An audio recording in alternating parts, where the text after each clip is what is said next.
Good morning, dear Dharma friends. How's my volume? Good. Yay.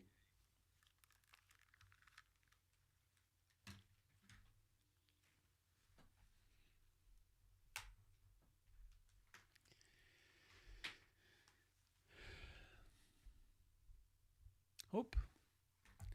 I forgot my fancy light. Oh, too white.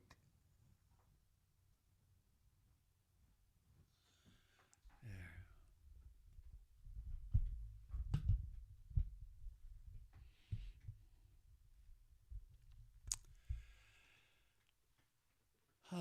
Hello, dear friends.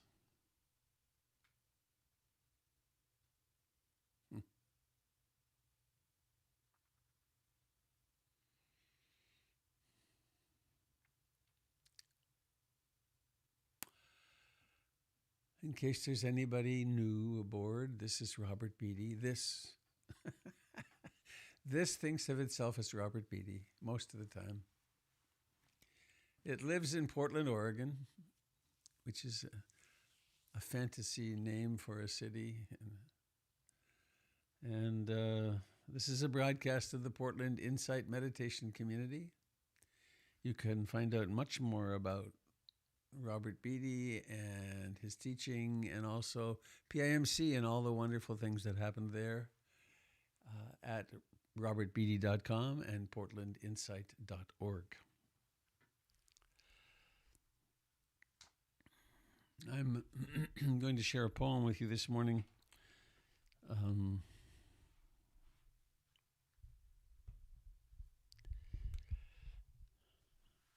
That I think speaks eloquently to the profound truth of coming and going. And I'm not going to mess with the gender. I sometimes try to do that, but this poem is got a male gender, but I hope it can translate well enough. You'll recognize it, perhaps.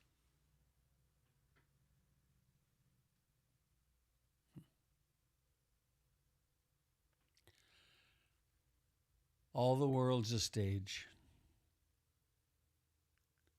and all of the men and women are merely players.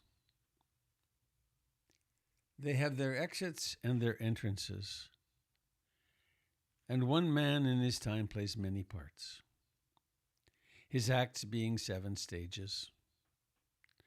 At first, the infant, mewling and puking in the nurse's arms. And then the whining schoolboy with his satchel and shining morning face, creeping like snail unwillingly to school. And then the lover, sighing like furnace with a woeful ballad made to his mistress's eyebrow. Then a soldier, full of strange oaths and bearded like the pard, jealous in honor, sudden and quick in quarrel, seeking the bubble reputation even in the cannon's mouth. And then the justice, with fair round belly and good capon lined, with eyes severe and beard of formal cut, full of wise saws and modern instances, and so he plays his part. The 6th age shifts into the lean and slippered pantaloon. With spectacles on nose and pouch on side, his youthful hose well saved, a world too wide for his shrunk shank, and his big manly voice turning again toward childish treble, pipes and whistles in his sound, last scene of all that ends this strange eventful history, is second childishness and mere oblivion, sans teeth, sans eyes, sans taste, sans everything.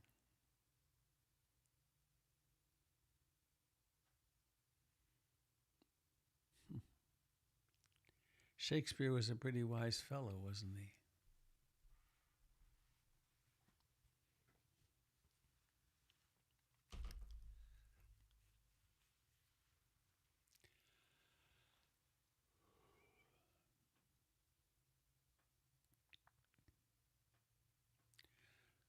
Mostly we humans accept the role We take on our earth suit. We are taught about our gender and our emotions. There's certain things we eat and don't eat, certain ways we behave and don't behave. There's a glass ceiling we come to where we can't grow anymore unless we do something different. And one of those different somethings is to stop, to look inside. Just remembered that beautiful, was it Kabir?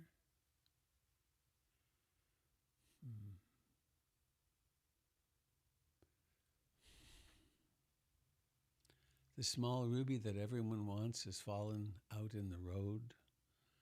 Some people say it lies to the east of us, others to the west of us. Some say in deep waters, and still others say in primitive earth rocks. Kabir's instinct told him that it was inside and what it was worth. So he wrapped it carefully in his heart cloth. Kabir's instinct told him it was inside. So let's go inside.